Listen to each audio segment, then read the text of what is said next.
15장. 느밧의 아들 여로보암 왕 18째 해에 아비암이 유다 왕이 되고 예루살렘에서 3년 동안 다스리니라. 그의 어머니의 이름은 마아가요 아비살롬의 딸이더라. 아비암이 그의 아버지가 이미 행한 모든 죄를 행하고 그의 마음이 그의 조상 다윗의 마음과 같지 아니하여 그의 하나님 여호와 앞에 온전하지 못하였으나 그의 하나님 여호와께서 다윗을 위하여 예루살렘에서 그에게 등불을 주시되 그의 아들을 세워 뒤를 잇게 하사 예루살렘을 견고하게 하셨으니 이는 다윗이 햇사람 우리아의 일 외에는 평생에 여호와 보시기에 정직하게 행하고 자기에게 명령하신 모든 일을 어기지 아니하였습니다. 르호보암과 여로보암 사이에 사는 날 동안 전쟁이 있었더니 아비암과 여로보암 사이에도 전쟁이 있으니라. 아비암의 남은 사적과 그 행한 모든 일은 유다 왕 역대시략에 기록되지 아니하였느냐. 아비암이 그의 조상들과 함께 잔이 다윗성에 장사되고 그 아들 아사가 대신하여 왕이 되니라.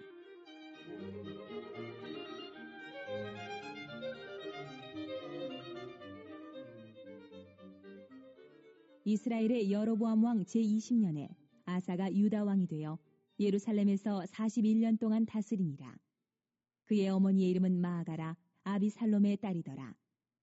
아사가 그의 조상 다윗같이 여호와 보시기에 정직하게 행하여 남색하는 자를 그 땅에서 쫓아내고 그의 조상들이 지은 모든 우상을 없애고 또 그의 어머니 마아가가 혐오스러운 아세라 상을 만들었으므로 태우의 위를 패하고 그 우상을 찍어 기드론 시내가에서 불살랐으나 다만 산당은 없애지 아니하니라. 그러나 아사의 마음이 일평생 여호와 앞에 온전하였으며 그가 그의 아버지가 성별한 것과 자기가 성별한 것을 여호와의 성전에 받들어 드렸으니 곧 은과 금과 그릇들이더라. 아사와 이스라엘의 왕 바아사 사이에 일생 동안 전쟁이 있으니라. 이스라엘의 왕 바아사가 유다를 치러 올라와서 라마를 건축하여 사람을 유다 왕 아사와 왕래하지 못하게 하려 한지라. 아사가 여호와의 성전 곡간과 왕궁 곡간에 남은 은금을 모두 가져다가 그 신하의 손에 넘겨 다메섹에 거주하고 있는 아람의 왕 헤시온의 손자 다브림몬의 아들 베나닷에게 보내며 이르되 나와 당신 사이에 약조가 있고 내 아버지와 당신의 아버지 사이에도 있었느니라. 내가 당신에게 은금 예물을 보냈으니 와서 이스라엘 왕 바아사와 세운 약조를 깨뜨려서 그가 나를 떠나게 하라. 하매 베나닷이 아사 왕의 말을 듣고 그의 군대 지휘관들을 보내 이스라엘 성읍들을 치되 이온과 단과 아벨벤 마아가와 긴네렛 온 땅과 납달리 온 땅을 쳤더니 바아사가 듣고 라마를 건축하는 일을 중단하고 디르사에 거주하니라. 이에 아사 왕이 온 유다에 명령을 내려 한 사람도 모면하지 못하게 하여 바아사가 라마를 건축하던 돌과 제목을 가져오게 하고 그것으로 베냐민의 게바와 미스바를 건축하였더라. 아사의 남은 사적과 모든 권세와 그가 행한 모든 일과 성읍을 건축한 일이 유다 왕 역대지략에 기록되지 아니하였느냐. 그러나 그는 늙음하게 발에 병이 들었더라. 아사가 그의 조상들과 함께 자매 그의 조상들과 함께 그의 조상 다윗의 성읍에 장사되고 그의 아들 여호사밧이 대신하여 왕이 되니라.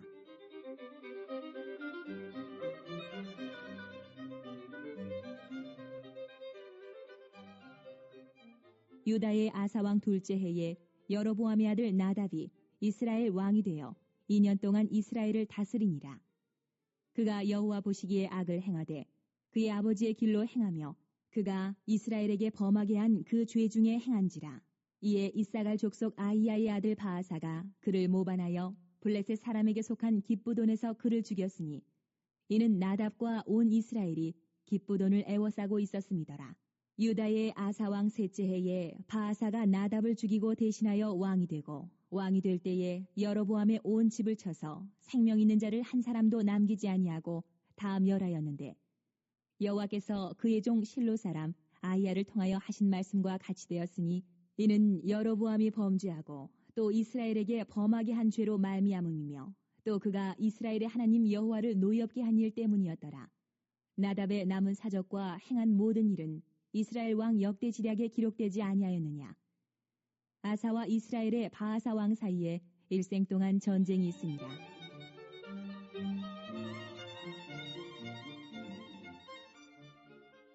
유다의 아사왕 셋째 해에 아히야의 아들 바하사가 디르사에서 모든 이스라엘의 왕이 되어 24년 동안 다스리니라. 바하사가 여호와 보시기에 악을 행하되 여로보암의 길로 행하며 그가 이스라엘에게 범하게 한 그 죄 중에 행하였더라.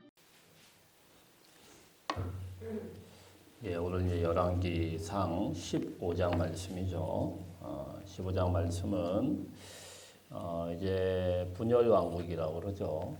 이스라엘이 이제 두 나라로 완전히 나뉘었고, 그런데 이제 이 분열 왕국이라고 할 때 우리나라의 남북 분단하고 흔히 이제 똑같이 이렇게 생각하시는 분들이 계시는데, 그거하고는 좀 다른 겁니다.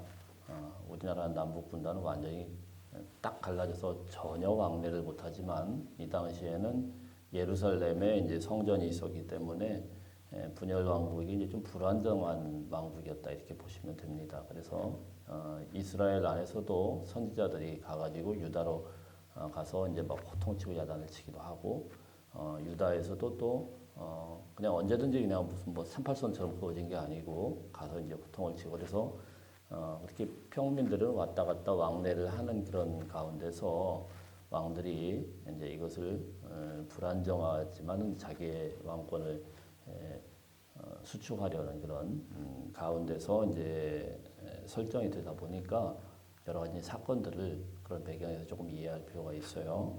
왜 제가 이런 배경을 말씀을 드리냐면은 이런 상황 가운데서 하나님을 경외하는 것이 과연 어떤 것인가, 또 하나님께서 어떤 정통성을 가지고 말씀하시는가 이런 것을 계속 열왕기 기자가 말씀을 하고 있습니다.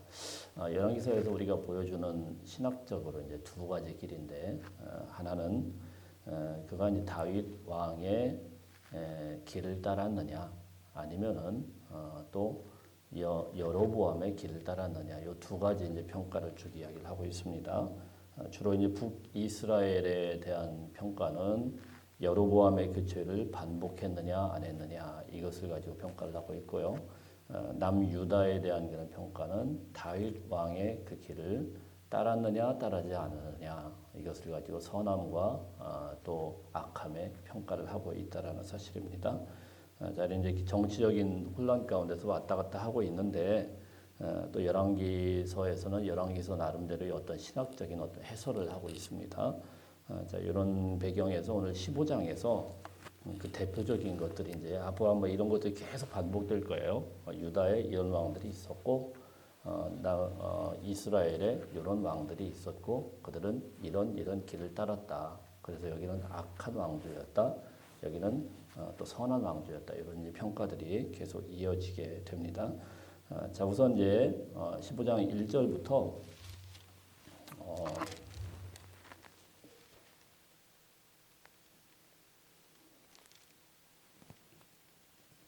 24절까지는 유다 왕조의 두 왕을 이야기하고 있어요. 그래서 이게 순서가 계속 이렇게 어떤 때는 요 왕이 있었을 때 순서가 이렇게 쪼르륵 되는 게 아니고 요 왕이 있었을 때 요 왕과 요 왕을 이야기했다가 갑자기 그 이웃나라 왕이 여기쯤에 있는데 또 이렇게 이런 식으로 되기 때문에 순서에서는 많이 이렇게 섞여요. 그래서 순서를 이렇게 보지 않고 일단은 요 나온 대로 말씀을 보겠습니다. 먼저는 유다의 왕조의 첫 번째로 등장하는 것은 우리 1절 말씀 한번 읽어보겠습니다. 1절 말씀 시작. 느바데 아들 여로보암 왕 18째 해에 아비암이 유다의 왕이 되고 2절 3절까지 쭉 읽어볼까요? 시작. 예루살렘에서 3년 동안 다스리니라. 그의 어머니의 이름은 마아가요 아비살롬의 딸이더라. 아비암이 그의 아버지가 이미 행한 모든 죄를 행하고 그의 마음이 그의 조상 다윗의 마음과 같지 아니하여 그의 하나님 여호와 앞에 온전하지 못하였으나. 자, 아비암은 르호보암의 아들이겠죠. 르호보암 이제 다윗 왕의 아들인 르호보암 그다음에 아들이니까 아비암은 이제 다윗의 이제 손자가 되겠죠. 자, 그런데 그는 예루살렘에서 딱 3년만 다스렸습니다. 요 연수도 굉장히 중요해요. 왜 3년밖에 안 다스렸느냐? 하나님의 마음에 합당하지 못했기 때문에 그런 예루살렘에서 3년 정도만 통치를 하고 바로 정권이 바뀌었다 이런 것을 말씀을 하고 있습니다. 그 이유가 무엇입니까? 하나님 앞에 온전하지 않았는데 바로 다윗의 마음과 같지 않았다. 다윗의 길을 따르질 않았다. 이렇게 말씀을 하고 있습니다. 다윗의 길을 따르질 않았고 온전하지 않았기 때문에 하나님께서 정권 교체를 빨리 해버리죠. 그래서 우리 4절, 5절 한번 읽어볼까요? 4절, 5절 시작. 그의 하나님 여호와께서 다윗을 위하여 예루살렘에서 그에게 등불을 주시되 그의 아들을 세워 뒤를 잇게 하사 예루살렘을 견고하게 하셨으니 이는 다윗이 햇사람 우리아의 일 외에는 평생에 여호와 보시기에 정직하게 행하고 자기에게 명령하신 모든 일을 어기지 아니하였습니다. 하나님께서 하신 일은 무엇이냐면은 그가 다윗의 길을 따르지 않고 그 아버지 르호보암의 그 아버지를 따라서 자꾸 악한 일들을 하게 되자 정권 교체를 빨리 해버린 겁니다. 그래서 4절 말씀에 보면은 다윗을 위하여 다윗에게 약속하신 하나님에게 신실하신 약속이죠. 너의 집안에서 앞으로 계속 이스라엘의 유다의 왕이 될 것이다. 이런 예언을 성취하게 하기 위해서 하나님께서 정권 교체를 빨리 해서 예루살렘에서 그에게 등불을 주셨다. 그런데 등불을 주셨다라는 것은 그 사람이 잘되게 한 게 아니고 그의 아들을 얼른 세웠다라는 거죠. 자, 이렇게 이제 정권 교체가 이루어졌어요. 그래서 오늘 4절 말씀에서 보면은 좀 신학적인 평가인데요. 그에게 등불을 주시되 누가요? 하나님이 그의 아들을 세워서 잇게 하서 예루살렘을 견고하게 하셨다. 하나님께서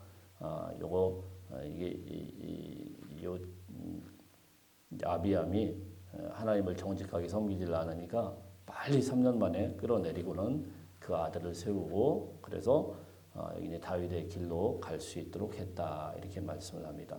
그러면 그 아들은 누구냐? 우리 9절 말씀에 나옵니다. 9절 말씀 시작. 이스라엘의 여로보암 왕 제20년에 아사가 유다 왕이 되어 예루살렘에서 41년 동안 다스리니라. 그의 어머니의 이름은 마아가라 아비살롬의 딸이더라. 자, 하나님께서 이제 다윗의 길을 따르도록 예루살렘의 정통성을 가지고 예루살렘을 견고하게 하기 위해서 빨리 정권 교체를 해서 그 아버지의 뒤를 이어서 왕이 된 아사 왕입니다. 이 아사 왕이 무려 41년 동안을 통치를 하게 됐다라는 거예요. 길게 통치를 했다라는 거는 그만큼 이제 정직하게 하나님의 길을 좀 따랐다라고 볼 수도 있는 거죠. 뭐 이게 딱 맞아떨어지는 건 아닙니다만은 열왕기서에서는 계속 이런 식으로 반복이 됩니다. 좀 길게 통치한 거는 하나님께서 이 정권이 좀 마음에 드셔서 좀 통치를 보장을 하신 것이구나. 짧게 통치한 거는 이거 마음에 안 드니까 얼른 바꿔서 이제 다음 정권으로 가도록 하셨구나 이렇게 보시면 되겠습니다. 자, 그래서 그는 어땠느냐? 11절 보겠습니다. 시작. 아사가 그의 조상 다윗같이 여호와 보시기에 정직하게 행하여. 자, 여기에 신학적인 평가는 뭐예요? 다윗의 길을 따랐다. 다윗과 같이 정직하게 행했다.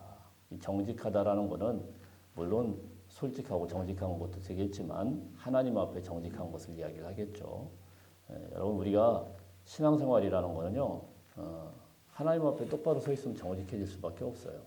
근데 하나님을 믿는 사람이 왜 자꾸 이중적으로 플레이가 됩니까? 신앙생활 제대로 못하니까 부정직해지는 거예요. 하나님의 말씀이 계속 마음에 부대껴 오는데 하나님의 뜻은 이거라는 것을 우리가 계속 신앙생활 하다 보면은요 알아요. 모르지 않습니다.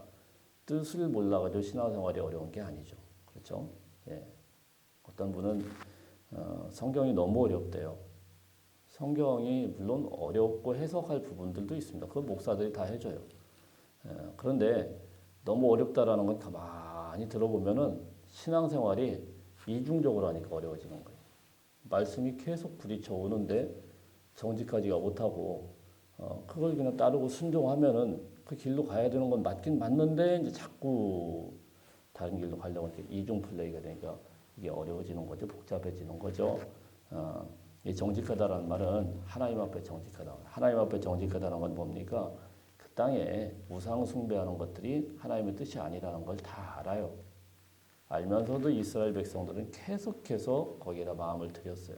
어쩔 수 없다라고 타협하면서 들어오기 시작한 것이죠. 우리 솔로몬 정권 때 솔로몬이 거기서부터 그냥 이방 여인들과 계속 결혼을 하면서 그 사람들을 위해서 자꾸 하나하나 양보하다 보니까 산당도 세워지고 그 안에 우상들도 들어오고 자 이렇게 해서 쭉 들어왔단 말입니다. 그게 완전 어지럽혀져 있어요.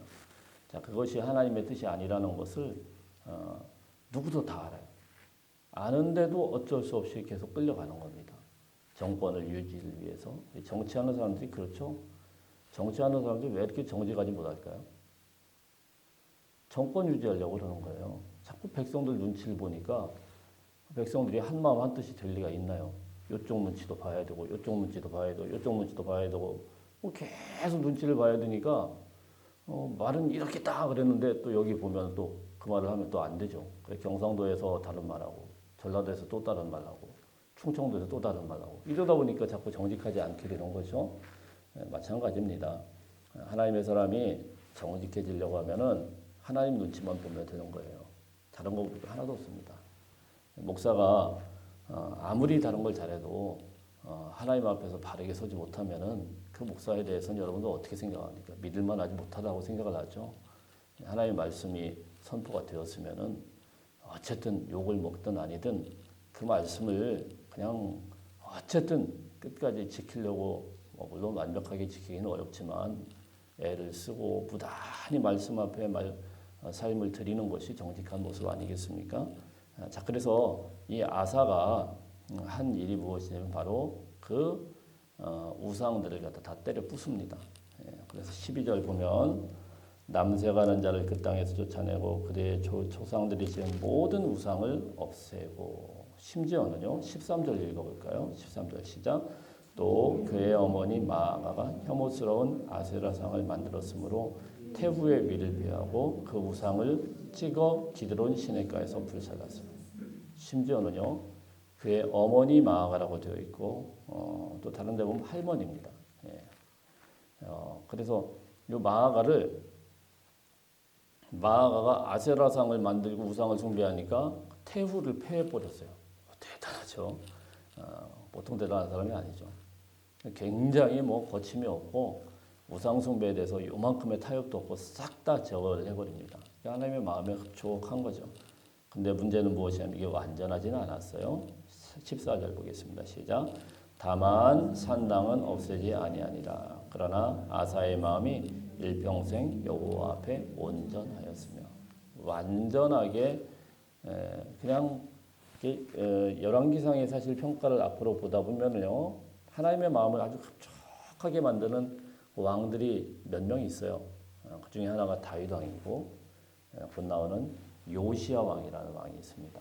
그 다음에 히스기야 왕이 있죠. 자, 이런 사람들은 완전 깨끗하게 했습니다. 근데 그렇지 않다고 하더라도 아사는 완전하게 다윗 왕처럼 하나님을 완벽하게 마음을 흡족하게 한다거나 이러진 못했습니다. 그러나 불완전한 개혁이라고 할지라도 하나님께서는 뭐라고 했습니까? 그 마음이 일평생 여호와 앞에 온전하였다. 그러니까 신앙생활이라는 거요. 정말 털어서 먼지 하나 안 나고 이런 사람들도 있습니다. 정말 우리가 대단한 주기철 목사님 같이 일제 신사참배에서 끄떡도 안 하고 근데 다 그렇게 그 길을 가는 건 아니죠. 그러나 우리 나름대로 해서도 하나님 앞에 몸부림을 칠 때, 그죠? 몸부림을 치고 좀 불완전하지만 힘들지만 그 길을 신실하게 걸어가는 게 중요한 겁니다. 근데 몸부림 자체도 치지도 않고 그냥 술에 술 탄 듯 물에 물 탄 듯 그냥 이리 흥 저리 흥 이래버리면은요 이건 신앙도 아니고 뭣도 아니에요. 여러분의 있는 자리에서 아사 같은 경우는 완벽하지는 못했습니다. 그렇지만 하나님 앞에는 온전하다라는 이런 평가를 받았다라는 거예요. 아사가 또 한 가지 중대한 실수를 하나 하죠. 그게 16절부터 쭉 나오는데 16절 17절 한번 읽어보겠습니다. 시작. 아사와 이스라엘 왕 바아사 사이에 일생 동안 전쟁이 있으니라. 이스라엘의 왕 바하사가 유다를 치러 올라와서 라마를 건축하여 사람을 유다 왕 바사와 왕래하지 못하게 하려 한지라. 제가 아까 이 이스라엘 왕의 최대의 관심사는 무엇이냐면 국경이었어요. 왜냐하면 자기 백성들이 자꾸 왔다 갔다 해요. 왜 그럴까요? 그럴 수밖에 없죠. 예루살렘에 성전이 있는데 아무리 나라가 나뉘었다고 해도 예배 못 드리게 하면은 여러분 뿔따구가 납니까 안 납니까? 이스라엘 사람들이 예배를 못 드린다고 이거 상상을 못 하잖아요. 그래서 예루살렘을 자꾸 왔다 갔다 해야 되는 거예요. 그래서 사실 여로보암이 국경을 딱 봉쇄를 못 하니까 베델과 단에 제단을 쌓아놓고는 가짜 예배를 드리게 만든 거예요. 야, 여기서 예배드려 똑같은데 왜 자꾸 예루살렘 가냐 이래가지고 이스라엘 백성을 자꾸 단돌이 하려고 했던 거예요. 그래서 하나님이 그게 악이 됐는데 이게 뭘 하냐면은 또 유다도 똑같습니다. 유다도 예루살렘에서 내려와서 좀 밖으로 좀 나가려고 하면은 가야 되는 가장 전략적인 요충지가 어디였냐면 바로 라마라는 곳입니다. 여기다 이제 그 당시에는 무슨 도시가 제대로 형성이 안 됐기 때문에 여기다 라마라는 도시를 건축을 하는데 이 라마가 어디냐면 예루살렘이 약 한 10km 정도 떨어진 곳이고 그리고 해안 쪽으로 가기 위한 전략적인 아주 가장 중요한 요충지 거기를 딱 건설을 해하면서 막아버린 거예요. 길목을 막아버린 거예요. 그래서 이스라엘 사람들 절대 예루살렘 가지 마. 그리고 예루살렘은 어떻게 합니까? 유다에 오면 너 죽어. 이렇게 되니까 딱 막아버리니까 예루살렘 왕이 아사 왕이 이제 점점 조여오니까 힘이 들죠. 계속 전쟁을 하면서 점점 라마도 건축하고 막 이렇게 쪼여오니까 아사 왕이 힘이 드니까 늙어가지고 아주 중대한 실수를 하나를 해요. 그게 뭐냐면은 18절 말씀 한번 읽어보겠습니다. 시작. 아사가 여호와의 성전 곳간과 왕궁 곳간에 남은 은금을 모두 가져다가 그 신하의 손에 넘겨 다메섹에 거주하고 있는 아람의 왕 헤시온의 손자 다브림몬의 아들 벤하닷에게 보내며 이르되. 아사 왕이 하나님 앞에서 개혁도 했던 이 왕이 그럼 하나님 좀 살려주십시오 이러면 얼마나 완벽해요. 그러지 못하고 이제 힘드니까 버티다가 가만 생각해낸 게 아유 안 되겠다. 우리의 힘으로는 저 이스라엘의 저 엄청난 군대를 이길 자신도 없고 자꾸 옥죄어오고 그래서 아람의 왕 벤하닷을 찾아가가지고 거기다 그냥 찾아가면 되겠습니까? 모든 은금을 다 싹쓸이한 거예요. 여기 보면은 성전 곳간과 왕군 곳간에 있는 솔로몬 시대 때 뭐 잔뜩 유물을 남겨놨지 않겠습니까? 할아버지가 남겨주신 모든 은금을 싹 다 쓸어가지고 이 시리아 베나닷에 가가지고 형님 좀 한 번만 봐주십시오. 우리를 좀 지켜주십시오. 이렇게 갖다가 바쳐버린 거예요. 그래가지고 이 베나닷이 아사의 말을 듣고는 일단은 유다를 보호하고 이스라엘 꼼짝 못하도록 이렇게 딱 만들어버린 겁니다. 자, 이런 내용이 있어요. 자, 그래서 이 아사 왕이라는 거는 아사 왕은 뭐 완벽하게 종교 개혁을 하는 건 아니지만 나름대로 하여튼 열심히 했는데 이 노년에 갈수록 아주 중대한 실수를 하고 또 다 하지는 못하고 자, 그런 하나님 앞에 그래도 정직하게 행했다 이런 평가를 받아서 41년을 통치한 왕이다 이렇게 볼 수가 있습니다. 자, 그 다음에 23절 24절에는 그가 역대 지략에 기록되지 않았느냐 그러면서 늙음하게 병이 들었는데 어쨌든 장사되었고 조상의 묘에 장사되었고 그의 아들 여호사밧이 대신해서 왕이 되었다. 그러니까 유다의 통치는요 다윗의 계보가 계속 이어져 오고는 있어요. 물론 불안하긴 하지만 이게 조금 다윗의 길을 안 따르면 얼른 하나님께서 정권 교체를 해가지고 그 다음 아들이 또 거기를 또 따라가게 하고 이게 완벽하게 맞지는 않습니다. 41년 동안 살면서 나름대로 하나님 앞에 신앙생활을 하려고 부단 노력했던 이 아사 왕이 있었고 자 그런데 이제 25절부터 쭉 나오는 이스라엘에는 이런 게 아니죠. 이스라엘은 계속 바뀝니다. 자 25절 한번 읽어봅니다. 시작. 유다의 아사 왕 둘째 해에 여로보암의 아들 나답이 이스라엘의 왕이 되어 2년 동안 이스라엘을 다스립니다. 딱 2년 다스렸어요. 그 이유는 무엇입니까? 어제 14장에 나왔을 때 하나님께서 예언을 했어요. 여로보암한테 야, 너 왜 정직하게 하나님께서 왕이 된다고 했는데 왜 너는 그렇게 이스라엘을 다 죄에 빠뜨리고 우상 숭배에 빠뜨려? 그러면서 네 집안 이제 다 끝날 거야. 거름더미처럼 다 싹 쓸어버릴 거야. 자, 이 말씀처럼 이 아들이 어떻게 됩니까? 2년만 통치를 하고 바로 쿠데타가 일어납니다. 27절 읽어볼까요? 27절 시작.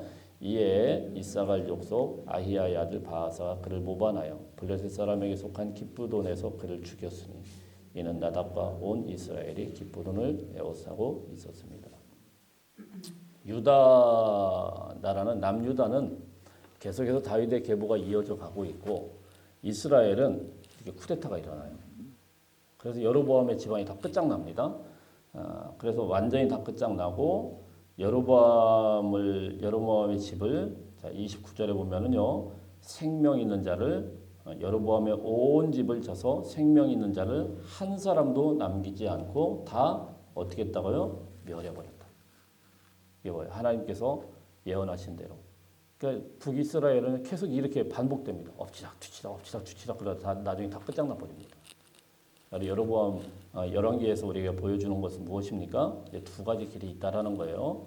하나는 다윗 왕의 길을 어쨌든 다윗 왕의 길을 신실하게 따랐느냐 안 따랐느냐 이거에 대해서 왕조가 평가가 되는 것이고 또 여로보암의 길을 따랐느냐 안 따랐느냐에 따라서 북이스라엘이 또 평가가 되는 것이고 북이스라엘이 거의 대부분은 그냥 엉망진창인데 그 중에도 조금 괜찮은 왕이 나오긴 나와요. 그런데 이제 이런 거에 대해서 하나님께서 평가를 하시고 결국은요. 자, 34절 한번 볼까요? 34절 시작. 바하사가 여호와 보시기에 악을 행하되 여로보암의 길로 행하며 그가 이스라엘에게 범하게 한 그 죄 중에 행하였더라. 쿠데타를 일으킨 이 바하사도 여로보암의 길로 행하여서 이스라엘을 악에 빠뜨리게 되었다. 이런 평가를 합니다. 결론적으로 두 가지 길이 있다라는 거예요. 우리 신앙생활에서 길을 잘 택해야 되죠. 하나님 앞에 정직하게 온전하게 행할 수 있는 오늘 하루가 되시길 바라고 온전하고 완벽하진 않지만 그래도 여러분의 있는 자리에서 치열하게 삶을 살아낼 수 있는 하나님의 백성들 다 되시길 축복합니다.